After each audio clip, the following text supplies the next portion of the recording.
Bem-vindos a mais um episódio do Policast. Hoje eu estou recebendo aqui um convidado super especial. Estou aqui com o Anderson Ricardo, que é mentor, já foi empresário de grandes nomes da música. Anderson, seja bem-vindo ao Policast. Para mim é um prazer receber você. Tenho certeza que você tem grandes histórias aí para contar e eu já estou aqui ansiosa, na expectativa, para conhecer um pouquinho mais de toda essa trajetória. Poli, primeiramente, obrigado pelo convite. Que prazer estar aqui, uma satisfação muito bom. grande. Parabéns pelo seu podcast, por essa iniciativa de passar conhecimento, né, para as pessoas, de levar informação. E eu estou muito feliz de estar aqui. E nós vamos bater um papo aqui, eu tenho certeza, muito legal. Vai ser muito bom, vai ser enriquecedor, tenho certeza disso. Mas compartilhe um pouquinho pra gente, pro pessoal que está assistindo, conhecer um pouquinho da sua história, da sua trajetória, como que começou tudo isso, quem é o Anderson e como que surgiu essa ideia. Conta pra gente. Vou tentar falar de forma muito resumida, porque quando eu começo a contar minha história, eu preciso de pelo menos umas 2 horas. Eita, E já aí... vamos ficar aqui 2 horas, viu? E aqui a gente não tem essas 2 horas, mas vamos lá. Fique à vontade. Então, eu nasci em 1982, numa cidade pequena de 5 mil habitantes no interior de São Paulo. Aí o meu pai e minha mãe separaram e tal. Eu fui morar com a minha avó paterna, que criou eu e minha irmã com um salário mínimo. E com 12 anos de idade, vendo aquela necessidade ali, né, de dinheiro, porque a minha avó tinha só um salário mínimo, eu abri minha primeira empresa com 12 anos de idade. Eu vendia desinfetante de porta em porta. Guaimbê, a cidade é uma cidade pequena, a cidade maior perto é Lins, né, que é uma cidade de 100 mil habitantes. E eu ia para Lins de carona. E lá eu saía vendendo os desinfetantes de porta em porta, que eu mesmo fabricava ali. Nossa, bem jovem, já empreendia e já fabricava também. Com 12 anos foi a minha primeira empresa, chamava Interpol Produtos de Limpeza, a empresa. E aí, cada bairro, eu tinha, e os amigos meus que eu fui levando depois, nós pegávamos primeiro os PETs, né, aquelas garrafas PET 2 litros. Primeiro a gente passava de casa em casa pedindo, depois a gente enchia 2 litros de água, e colocava meia tampinha assim, de óleo de eucalipto fora da garrafa e meia tampa de óleo de eucalipto dentro da garrafa. E aí, como é óleo, o óleo não se mistura com a água. Sim. Então a gente colocava detergente de pia. Sim. E 3 gotinhas de, sabe aquele tipo xadrez, essência, assim, uma bisnaguinha. Tá. Tipo aquela bisnaga xadrez de pôr em cal pra pintar casa e tal. Colocava 3 gotinhas do azul e 3 gotinhas do verde. Era pra ter 2 produtos diferentes e o verde era o dobro do preço do azul. Só pra ter 2 produtos, entendeu? E o óleo de eucalipto fora da garrafa era porque quando eu dava pra dona de casa cheirar, tava bem cheiroso. As mulheres falavam assim, nossa, a gente vê você vindo lá 2 esquinas, já vem o cheiro. De longe. Era exatamente pra isso. E aí assim eu comprei minha primeira bicicleta, meu primeiro aparelho de som e tal, com isso.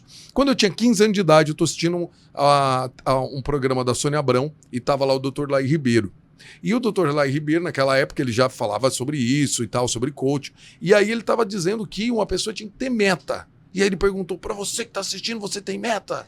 Falei, gente, eu tô com 15 anos, não tem esse negócio aí, esse tal de meta. Falou, não, você precisa fazer uma meta. Feche os olhos e pensa num valor. Aí fechei meus olhos assim. O valor maior que eu pude pensar assim foi R$1 milhão. Aí ele falou, agora você tem que colocar quantos anos, um prazo para você conseguir essa meta. Eu falei, eu tenho 15 anos, eu vou dobrar, né? 30 anos. Antes dos 30, eu quero ter R$1 milhão. E nisso, eu já trabalhava na rádio, eu entrei na rádio comunitária que tinha lá, com 14 anos de idade, narrava rodeio também. E aí, eu falei, eu tenho que sair daqui dessa cidade. Como é que eu vou conseguir R$1 milhão e consigo meu habitante? Nossa, e isso que você compartilha, assim, é muito real, porque realmente a gente precisa ter essa clareza de meta, objetivo estabelecido para que a gente consiga traçar esse caminho assertivo para chegar no objetivo. Exatamente. Aí eu comecei essa jornada em busca desse R$1 milhão antes dos 30 anos. E comecei a pensar. 15. Eu comecei a pensar, eu tenho que sair daqui, tenho que sair. 16 anos eu deixo o Guaimbê, eu peguei carona com um caminhoneiro e fui parar lá em Goiás. Eu fiquei em Tubiara, que é na primeira cidade lá do Trevo, e o caminhoneiro foi ficando meu amigo, e eu fui falando para ele, pro caminhoneiro. Eu falei, eu tô indo lá para conseguir R$1 milhão. Ele falou, como você vai fazer? Eu falei, eu ainda não sei. Mas por que você tinha esse anseio, assim, já tão jovem, 13 anos, 15 anos? Eu queria muito crescer desde pequeno. Desde pequeno eu queria crescer e queria ir pra cima, queria mudar e queria... Tudo que eu sonhava, Deus fez muito mais. Por exemplo, eu sonhava, meu sonho de criança era ir pro Beto Carreiro World. Sim. Eu morei a 5 minutos da Disney por 6 anos. Nossa, como Deus faz, né? Então você vê como se você sonha uma coisa e tal. Eu acabei de voltar pro Brasil agora, mas eu fiquei 8 anos fora do Brasil, empreendendo nos Estados Unidos e na Europa. depois de ter empresariado aí vários cantores. E o primeiro cantor que eu consegui levar ao sucesso foi o Luan Santana. Grande sucesso. Nossa, uau, Luan Santana. Eu tinha 27 anos aí nessa trajetória? Eu tinha 27 anos e até hoje eu sou o empresário mais novo da história da música a estourar um artista. Com 27 anos. Bem jovem, realmente. E para você acessar, tipo, Luan Santana, para você conseguir esse patamar de ser empresário dele, vou tentar como que a gente chegou? Contar a história. Isso. Vamos lá. Saio de Goiânia, vou para Goiás. Em Goiás passei um monte de aperto e tal, e foi, porque não vai dar tempo de contar aqui tudo. É muito grande a história. Mas enfim, depois... Vamos ter que marcar um segundo episódio. Vai ter que marcar. Depois, em 2007... quando eu já estava 7 anos em Goiás, né? Porque eu fui para lá em 2000. Nessa época eu tinha 23, 24 anos. Eu já tinha trabalhado em várias rádios, sempre buscando esse R$1 milhão. Sempre ali. Sempre com essa Trabalhei meta. De assessor de imprensa da prefeita e tal. Morei, porque depois eu fui em Tubiara, né? Porque o motorista do caminhão, ele me deu uma caixa de chocolate. Eu vendi na rodoviária e consegui chegar em Rio Verde, onde eu tinha um tio. Nossa! Aí eu morei em Rio Verde eu fui para Santa Helena de Goiás, Santa Helena de Goiás eu fui para Caçu, de Caçu eu fui para Mineiros. Quando eu morava em Mineiros, eu comecei a me encantar por esse negócio de eu queria muito, assim, tipo, viajar, ganhar vida viajando e mexendo com esse negócio. E como eu já trabalhava em rádio, eu falei, eu vou mexer com venda de shows. E comecei a vender shows de porta em porta. Entendi. E aí, de porta em porta nas prefeituras. E aí, batendo em prefeitura e tal, um dia eu chego numa prefeitura e uma prefeita fala assim para mim, Anderson, hoje de manhã minha neta fez eu prometer para ela que ela vai trazer aqui um menino que tá cantando aí no YouTube, tem uns 14 anos, que chama o Gurizinho. Eu falei, uai, prefeito, eu não conheço esse cantor, não? Aí eu vou pesquisar. Tá bom, aí fui pesquisar. Era um menino de 14 anos de idade de Campo Grande, Mato Grosso do Sul, cantando uma música num violão.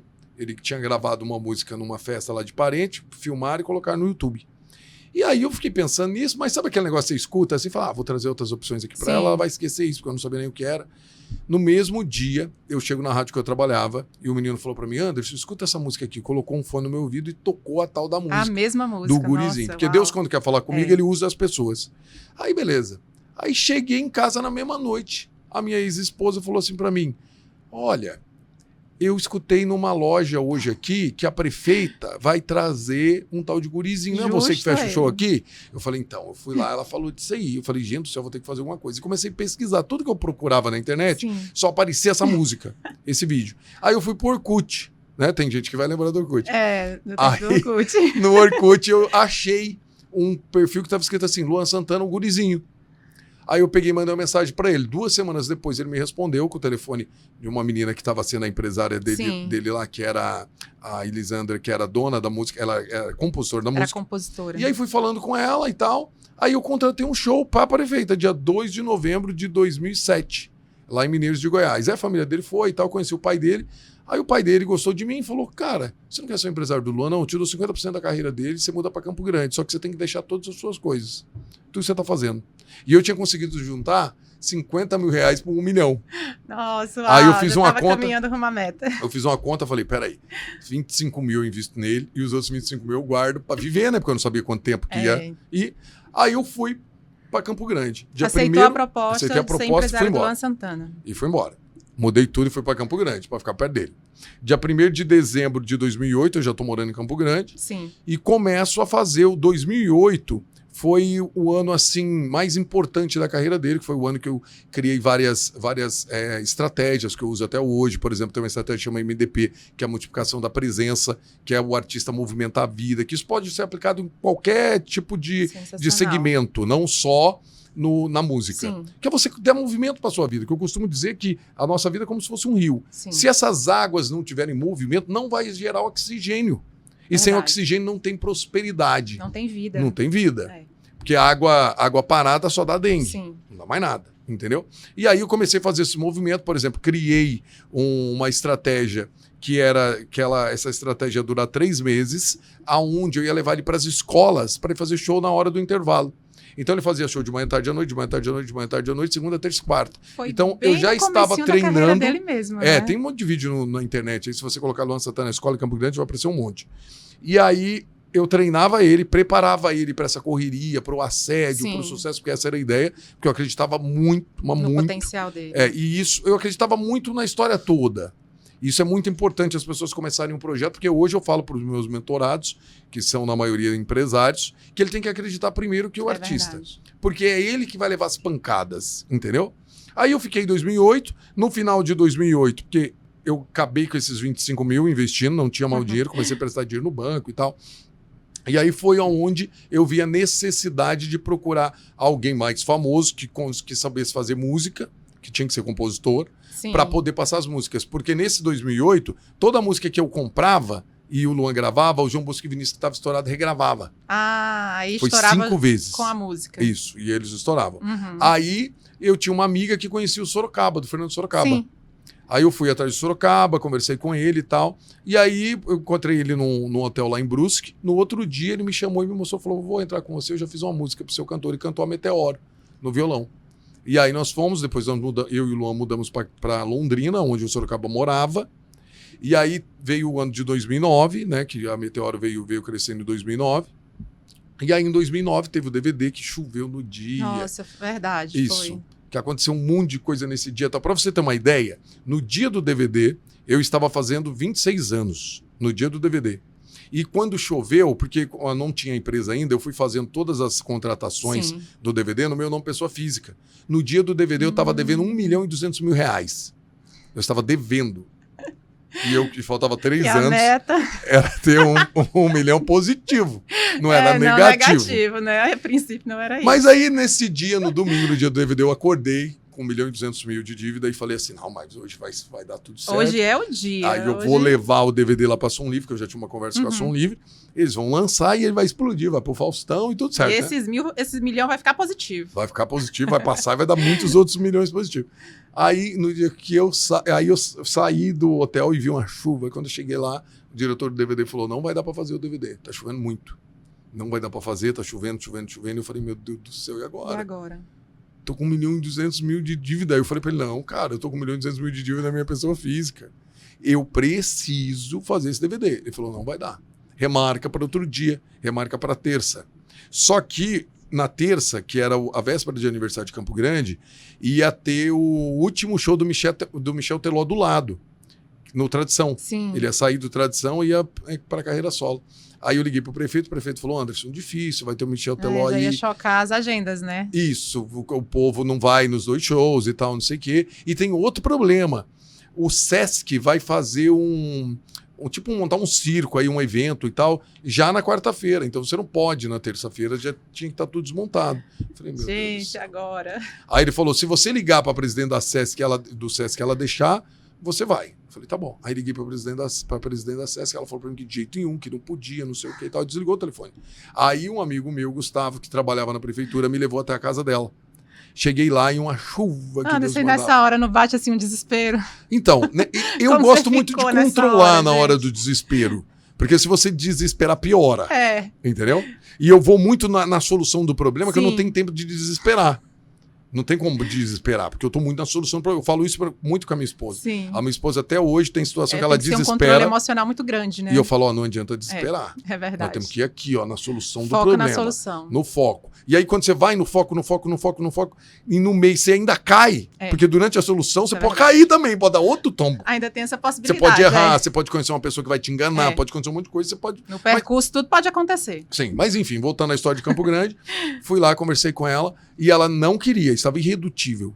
Aí eu dei um abraço, né? Falei, mas a senhora pode me dar um abraço? Eu dei um abraço nela, comecei a chorar. Falei, a senhora conhece alguém que está endividado em 1.200.000? Ela falou, não. Eu falei, eu tô, me ajuda. Prazer. Então. Aí ela pegou e falou, tá bom. Então, se você tirar tudo na quarta de manhã, eu falei, não, bota um monte de homem lá e resolve, beleza. Tudo certo. Cheguei no hotel, onde tinha 250 convidados, para avisar, e radialista do Brasil inteiro e tal, para avisar que ia mudar. Sim. De domingo para terça. Ia ter gente que não ia poder ficar. Quando eu chego lá, que eu aviso todo mundo e falo, ó, vai mudar e tal. O Márcio, que trabalhava comigo de produtor, chega em mim e fala, Anderson, você só esqueceu de um detalhe. Eu falei, o quê? Ele falou, terça-feira nós já temos um show lá em Goiatuba, dá 1.500 quilômetros daqui. Nossa. Eu falei, meu Deus. Eu falei, Márcio, dá um tempo. E eu tenho uma fé muito grande, né? Sim. Eu acredito muito que Jesus Cristo é uma pessoa, tá comigo o tempo todo, que eu Amém, converso com eu ele creio. e tal. Aí eu peguei e falei assim, peraí que eu tenho que conversar, que desde aquela época eu já chamava... Tem alguém que vai resolver. Eu já chamava Jesus de meu coach naquela época. Eu falei, eu vou ter que conversar com o meu coach. Aí saí lá, fui dar uma volta, caminhando, e falei, meu Deus, Senhor Jesus, me ajuda, que eu vou fazer? Porque aí a dívida, como quando eu falei para todo mundo que ia mudar, foi de 1.200.000 para 1,5 milhão. Tava Porque, só aumentando. porque o sonho tem que ficar mais tempo, a luz, verdade, as coisas tem que ficar mais tempo lá. Aí eu peguei, fiquei pensando, falei, gente, como é que eu faço para não cancelar o show de Goiatuba? Porque o show, o cachê lá na época tinha sido vendido por 35 mil, já ia ajudar, né?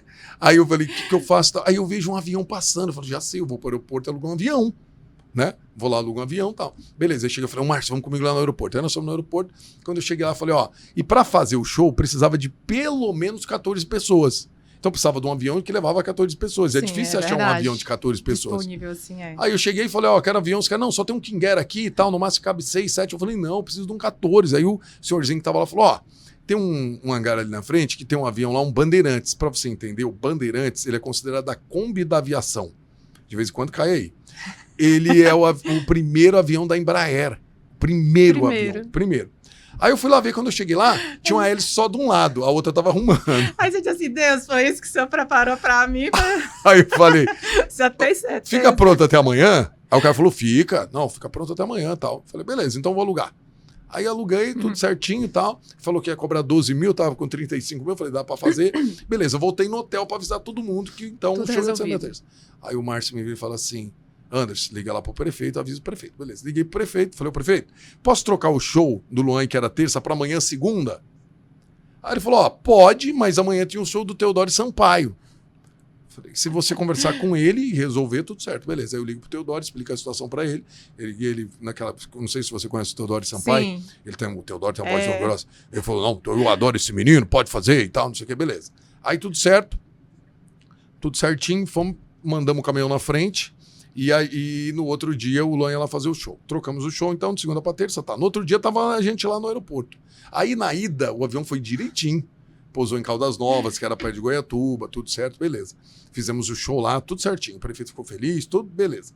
Na volta, o Márcio me liga e fala assim, Anderson, a gente só tinha um backline, sabe? Só um set de instrumento e tal. E precisava voltar dentro do avião. Porque o caminhão tinha ido, mas não dava tempo pro caminhão voltar. Porque o DVD era no outro dia. Aí parou o caminhão assim, foi descendo coisa pra dentro do avião, e descendo coisa, descendo coisa. Aí o piloto me chamou, o piloto era um japonesinho, ele me chamou e falou assim, ó, seu Anderson, vem aqui, deixa eu explicar uma coisa pra você. Esse avião aqui é um avião antigo, não mostra no painel o peso dele. E tem um negócio que chama pau de carga, tem que estar mais ou menos assim, 1 metro do asfalto, para que eu possa decolar. Vem ver. Quando eu fui lá ver, o ferro estava enfiado no asfalto assim. Meu Deus. Aí eu falei, mas tem problema? Porque eu tenho que levar tudo, senão não tem DVD amanhã. Ele falou assim, ó, você acredita em Deus? Eu falei, muito. Ele falou, então pega com Deus Pela na decolagem. Fé, vambora. Ele falou assim, na decolagem. Porque se eu decolar esse avião, eu poso lá. Eu lembro direitinho de falar isso. Se eu decolar, eu poso. Falei, beleza, então vamos com Deus. Aí sentei do lado da Marla, que era Beck, e ela, você tá suando? O que foi? Eu falei, ó, tem coisas que é melhor a gente não saber, você só ora. Você só ora sem saber. Pra dar tudo certo. Você só ora, mas não precisa saber por quê. Aí...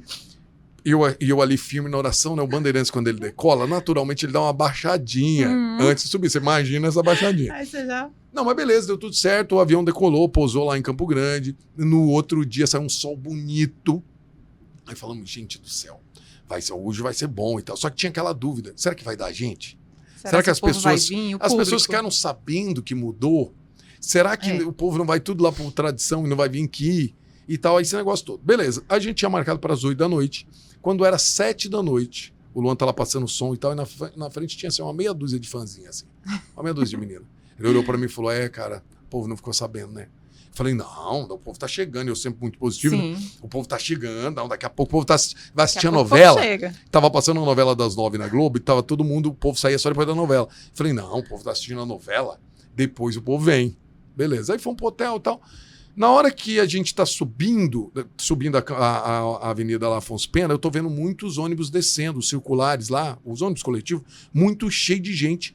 Aí eu falei assim, cara, eu acho que esse todo mundo indo pro show. Tá todo mundo pra lá. Aí o motorista tava me falando, então não, eles estão indo no shopping, que era do lado, que amanhã é feriado. Beleza, aí fomos lá no hotel, tomamos banho e tal. Na hora que a gente volta, Eu ligo pro Márcio, que era o produtor lá, e falei, ô Márcio, e aí, cara? Ele falou, não, tá ficando legal, tá, mas não me falou nada. Ele falou, tava ficando legal. Quando a gente entra com a van, assim, no parque, lá que é o Parque das Nações Indígenas, lá é um anfiteatro, um lugar bonito, um lugar grande, assim. A gente veio por cima, aí a mãe do Luan, a dona Marisete, estava junto, ela abriu a cortina assim, fechou rapidinho e começou a chorar. Eu falei, das duas, uma. Ou ela não viu ninguém ela e tá vendo chorando, muita gente. ou ela tá vendo muita gente. Quando eu abri, mas era gente. Deu Nossa, 85 meu mil pessoas. Deus, uau, Ficou que mais 20 incrível. mil pessoas pro lado de fora, os bombeiros tiveram que fechar. Logo Que depois a gente incrível. fecha um contrato com a Som Livre. Depois ele começa a fazer vários programas de TV e tal. Aí vai pra Globo, E daí deslanchou a ficou carreira 2 dele. semanas na Malhação. Aí no ano seguinte ele foi pro Faustão, já tava vendendo cachê de 500 mil. E aí eu consegui meu Nossa. primeiro R$1 milhão com 27 anos. Eita bênção. E você compartilhando a sua história, eu imagino assim, o quanto você viveu realmente nesse período aí de histórias, né, que podem incentivar outras pessoas. Porque às vezes a gente olha a pessoa, você acha que a pessoa teve algum degrau que levou até... Não, mas tudo é construído, todo mundo começa pequeno, todo Sim. mundo começa do zero. Então, assim, Exatamente. é um passo de cada vez, né? A gente não pode pular etapas, não pode querer ali pular os processos, mas viver os processos. Quantas dificuldades eu imagino que você deve ter vivido, né? E como essa você também superou, né? Eu acho que, assim, para o empreendedor é isso, né? Em meio à dúvida, à incerteza, será se eu arrisco, se eu não arrisco, a gente precisa dar esse primeiro passo, né? E isso é um passo de fé. É quando a gente se posiciona, é quando a gente tem garra, determinação, corre atrás. E aí eu vejo que as coisas começam a acontecer. Mas muitas vezes a gente quer inverter essa ordem. Sim, a gente quer sim. que Deus prepare tudo, Exatamente. né? Mas E a tem gente gente- precisa fazer a nossa parte. E tem gente que é cristão, que acredita em Deus e acha que para ele vai ser mais fácil. É. E não vai. É verdade. Às vezes até mais difícil. Mais Por quê? difícil. Porque Deus vai colocar para ele um propósito muito maior Sim. do que uma pessoa que não tem essa fé, uma pessoa que não acredita nisso. Eu tenho um método que chama método 3 vozes, Sim. que é o espiritual, o mental e o corpo físico. Que esses 3 têm que estar alinhados. Porque você imagina que os 3, se eles estiverem alinhados assim, ó, como se fosse um funil, ele vai mandar uma energia muito forte e você vai conseguir realizar o que você quiser. Então, antes de começar qualquer negócio, por exemplo, a fama. Se você for fazer algo que vai lhe trazer fama, você tem que estar com essas 3 vozes muito organizado. Porque Muito quando você alinhadas. chegar no sucesso, a fama traz muitas coisas ruins juntos. Verdade. E se você não saber administrar isso durante o processo, você não fortalecer essas 3 vozes, a fama pode acabar com o seu casamento, a fama pode você bater aquele arrependimento de Sim, ter conseguido verdade. ficar famoso. Por exemplo, se você ficar famosa, não sabe lidar com haters hoje em dia, é A importantíssimo crítica. você ouvir isso. Eu estava falando pro Gabriel que trabalha comigo, o quanto nós ainda hoje, em 2024, a gente procura por reconhecimento. É verdade. A gente quer que as pessoas validem o que nós estamos fazendo. E hoje em dia não está mais assim, hoje em dia está muito difícil, as pessoas não querem validar nada para ninguém. As pessoas querem Não te mesmo, criticar, verdade. as pessoas querem, porque elas estão sem coragem de fazer, então ficou mais fácil. É mais fácil apontar quem tá Quando fazendo. não tinha criticar. internet, você não sabia quem estava fazendo, quem não estava fazendo. Às vezes, quando você via a pessoa famosa, você já via na televisão. É verdade. Hoje em dia, não. A pessoa vai acompanhando o seu processo. E muita gente, durante o processo, quando vai vendo ali que você está subindo, que você está vencendo, guerra após batalha após batalha, as pessoas querem te atrapalhar.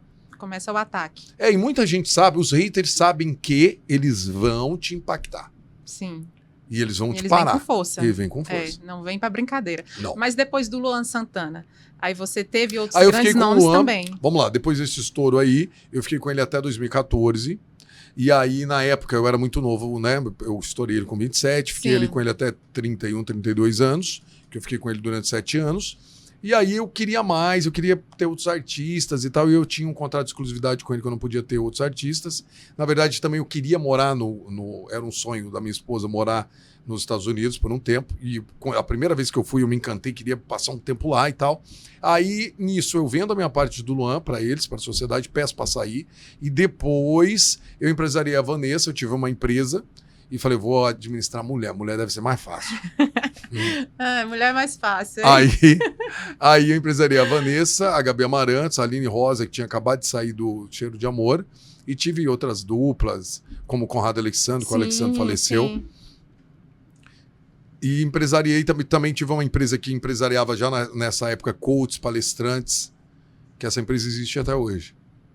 E aí, nesse processo, você resolveu, então, digamos que ensinar tudo isso que você aprendeu, tudo isso que você acumulou aí de Isso. Aí, experiência, de conhecimento. 2016 Sim. eu decido ir embora para os Estados Unidos. Certo. E aí eu falei, eu vou ficar um tempo lá tranquilo. Quando eu cheguei lá, eu vi como as coisas funcionavam, vi lá o empreendedorismo e tal, um monte de coisa, o país capitalista. Eu falei, quer saber, eu vou comprar uma empresa.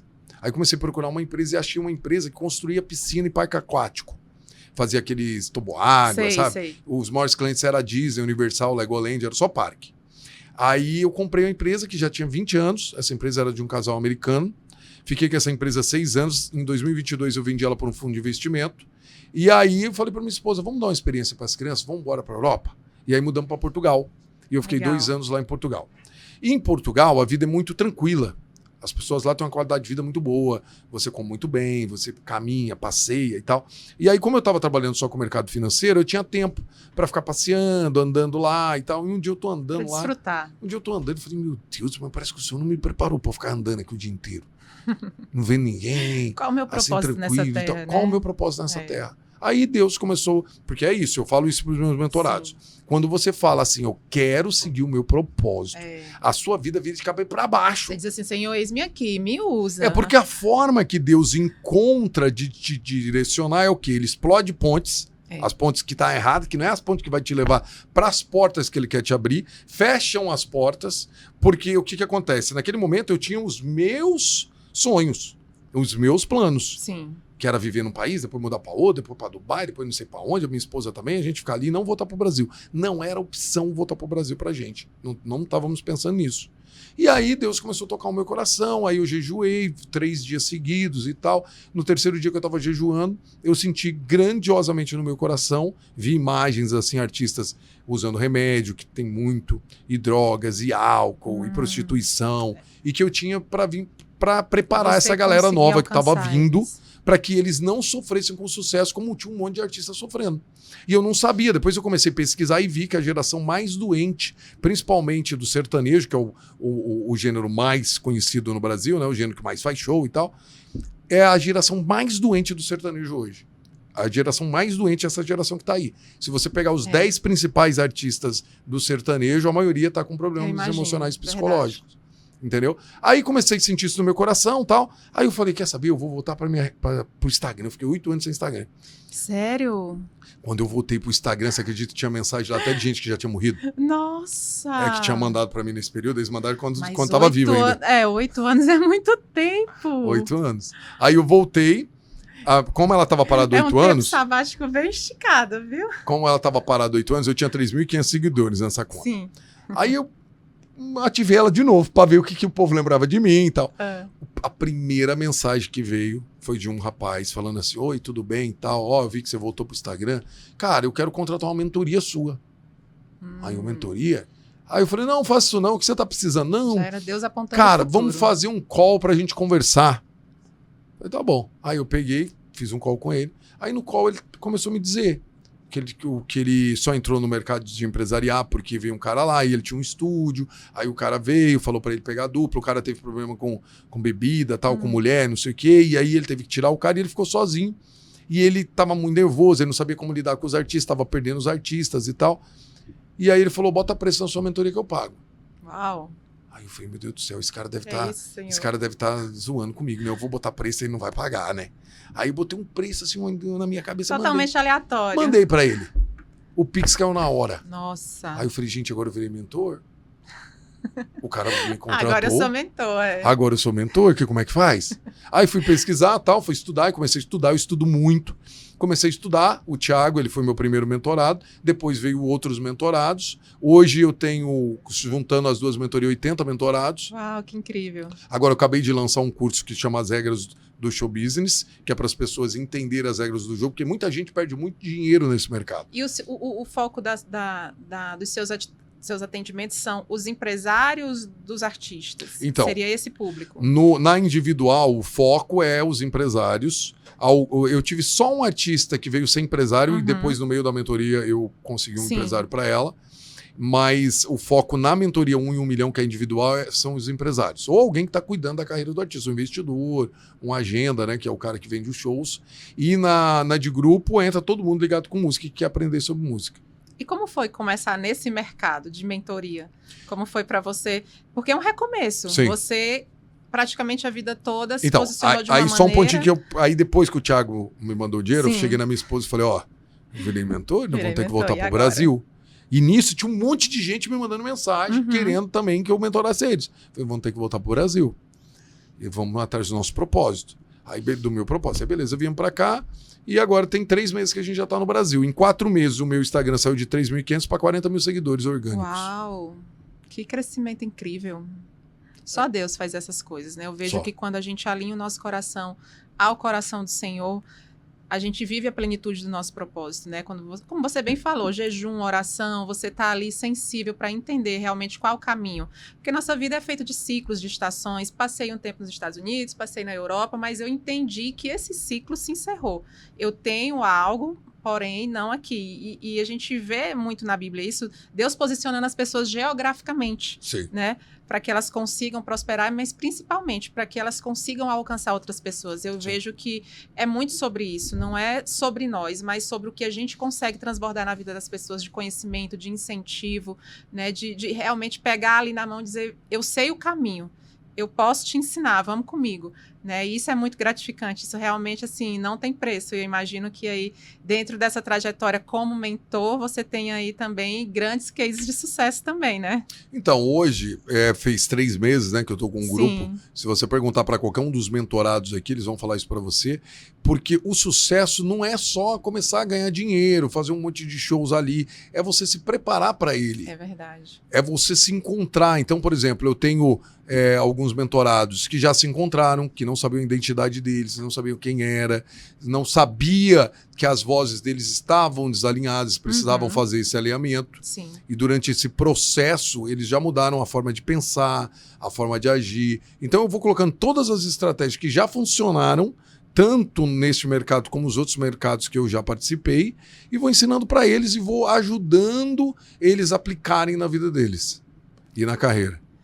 Imagino. E assim, é um crescimento tanto pessoal como Sim, profissional. Eu exatamente. vejo que primeiro você precisa estar bem como pessoa para que você consiga refletir isso diretamente na sua carreira profissional, no seu sucesso.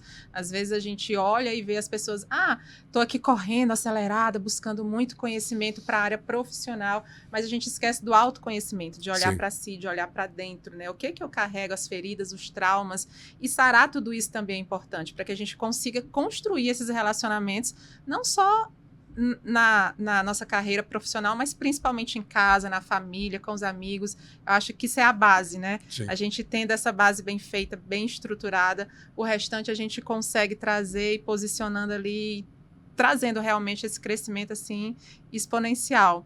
E depois disso, você se posicionou então como mentor. E como você se vê no futuro, o Anderson, daqui a alguns anos? Novas metas, né? Metas renovadas. Olha, a minha meta hoje é seguir o meu objetivo, que é tocar as pessoas, que é impactar as pessoas através das estratégias que eu crio. Todo dia eu crio uma estratégia diferente, toda hora é uma ideia, toda hora é uma coisa. Eu nasci com esse dom de ter ideias. Gente criativa mesmo. De fazer as coisas acontecerem e tal. E impactar a vida das pessoas. Hoje o meu principal objetivo é impactar de forma positiva a vida das pessoas e passar conhecimento. Sim. E eu me vejo assim, daqui 5 anos, por exemplo, com muito bem posicionado, porque eu sou o primeiro mentor da música no Brasil, não existe outro. É verdade, bem lembrado. Você falando agora, eu não me recordo de ter realmente... Tem alguns produtores, alguns compositores que começaram a fazer e falar o que eles fazem. Eu acho que é uma tendência muito grande a partir de agora, dentro da música, as pessoas fazerem isso, mercado, né? passar conhecimento. Porque pouco explorado. Os grandes empresários que já estouraram o artista no Brasil, eles não contavam. Por quê? Eles não vão te explicar. Porque eles quebraram a cara, eles lutaram para isso. Então, assim, nunca ninguém parou e falou assim, não, eu quero ser mentor. Todos os dias eu recebo convite de grandes artistas para voltar a empresariar. E eu não vou. Só que, assim, é uma luta muito grande todos os dias. Imagino. Para seguir esse propósito, porque o mentor eu ainda estou criando. Sim, tá em O construção. empresário já existiu. Já existe, É muito mais fácil eu voltar e pegar um artista e começar a empresariar. Porque no começo eu fui bastante questionado. Não, mas por que você não pega um artista? Se você está falando. Não, se você está falando porque sabe como fazer, vai pegar um artista. E aí eu comecei a falar para minha audiência, para todo mundo que me segue, não, mas eu não vou pegar um artista porque eu não vim com esse propósito. Meu propósito, claro, Deus me mostrou que é isso. Aí as pessoas perguntam assim, mas quantos artistas já explodiu na sua mentoria? Eu falei, não, eu não faço a mentoria para eles explodirem, não é esse o objetivo. A mentoria é para passar conhecimento para eles. Não cair em golpe, porque existe muito golpista nesse mercado. Verdade. Investir da melhor forma possível e aprender a vender shows, que é um mercado que o povo não sabe vender show, entendeu? Então essas 3 coisas que eu vou passar, que eu vou te alinhar. Depois da mentoria, você vai estar muito mais preparado para atingir o sucesso. Mas não tem como garantir que você vai fazer sucesso durante a mentoria. Claro, não mesmo. E levando em consideração o que você falou, que Deus sempre nos chama para fazer algo que às vezes a gente não se acha capaz. Sim. E aí entra muito, as pessoas se paralisam por conta disso. Ah, mas ninguém vai me ouvir. Ah, Sim. mas eu não tenho conhecimento suficiente nessa área para dar continuidade. E aí exatamente onde vem as vozes externas que a gente precisa aprender a silenciar e ouvir a voz de Deus, né? Entender o que realmente Deus tem para mim. Se Ele está me chamando, nunca é sobre nós, mas é sobre o que Ele pode fazer através de nós. Sim. Né? Ele quem nos capacita, Ele quem nos conduz. Então eu imagino o quanto para você realmente seja difícil. Era muito mais fácil pegar Era aqui muito mais fácil. um artista. Mas hoje eu tenho entendido a cada dia que nós nascemos com 3 poderes: o livre-arbítrio, a multiplicação e a transformação. Porque eu vou te fazer uma pergunta. Jesus Cristo, quando ele foi fazer o milagre da multiplicação, o que ele fez? Ele não fez assim, ó, mágica, pá, apareceu pães e peixe para 5.000 pessoas comer. Verdade. Ele mandou vir o que tinha. O que tinha? 5 pães e 2 peixes. E ele multiplicou o que existia. Sim. Então, o que faz uma pessoa, um mentor, alguém que está ensinando? Está multiplicando aquilo que já existe. Ele está multiplicando em cima de você, multiplicando a sabedoria, multiplicando o conhecimento e fazendo a multiplicação. E depois vai vir o que? A transformação. Porque o primeiro milagre que Jesus fez foi para nos mostrar isso. Que nós temos o poder da transformação. Ele não mandou vir os potes vazios e fez aparecer vinho. Não. Ele mandou encher de quê? De água. De água. Ele transformou a água em vinho. Água em vinho. Então nós temos esses 3 poderes: o livre-arbítrio, o poder da multiplicação e o poder da transformação. Então quando você começa a passar conhecimento para as pessoas, vai acontecer essas 3 coisas. O primeiro, livre-arbítrio, você tomou a decisão de passar, porque é muito difícil, muita gente não tem essa coragem de passar conhecimento. Mesmo. O segundo, você está multiplicando a vida das pessoas. E a terceira, você está transformando. Você está usando o seu poder da transformação na vida das pessoas. Outras pessoas, né? E se os artistas, as pessoas que atingirem o sucesso, olhar para trás e falar, quer saber? Eu vou pegar na mão de quem está lá atrás, um caminho que eu já passei, e vou ajudar. Vou direcioná-lo. Sim. E toda vez que o seu cérebro ativa essas 2 coisas, a multiplicação e a transformação, ele não vai ficar doente, não vai dar crise do pânico, porque ele vai entender que você tem um propósito muito claro e você tem que estar bem para multiplicar e transformar na vida das pessoas. É verdade. É sobre isso mesmo.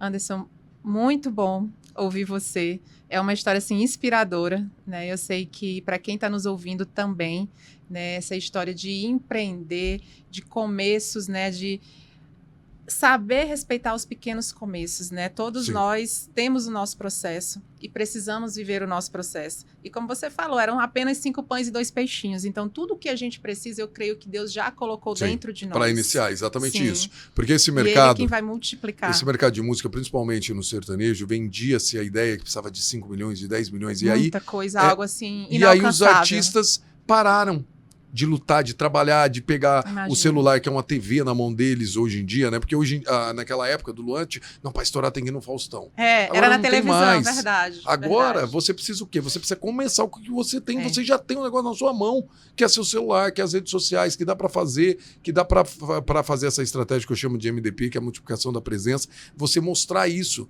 Então, eu falo isso. Cara, não fique esperando chegar um cara com 5 milhões. Comece com o que você tem. Isso. Começa com o que você tem, porque à medida que a gente vai se esvaziando, o Senhor vai transbordando Exatamente. mais, eu creio assim.